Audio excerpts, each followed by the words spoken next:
एक छोटा सा गांव था जहां पर एक गरीब दर्जी रहता था। उसका नाम रामो था। रामो बहुत मेहनती था, लेकिन उसकी जिंदगी में कुछ खास नहीं था। इसके पास एक छोटी सी दुकान थी जहां पर वो लोगों के कपड़े सीता था। एक दिन रामो को एक अजीब सा ख्वाब आया।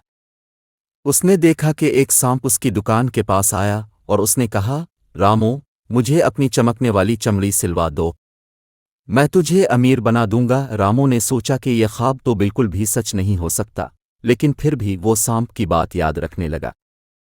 उसने अपने दोस्तों से इस ख्वाब के बारे में बात की। दोस्तों ने कहा, रामो, ये तो सिर्फ एक ख्वाब है, तो चिंता मत कर और अपनी मेहनत से काम करते रह। लेकिन रामो ने सोचा कि कुछ तो खास है इस ख्वाब में।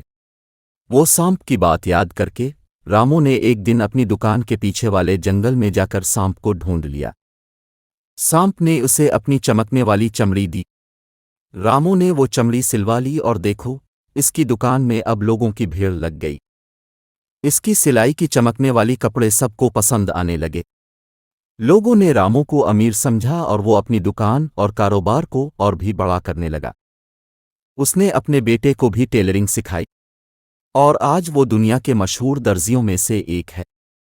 मज़े मज़े की कहानियां सुनने के लिए वीडियो को ज़रूर देखें और दोस्तों के साथ शेयर करें और चैनल को सब्सक्राइब करें।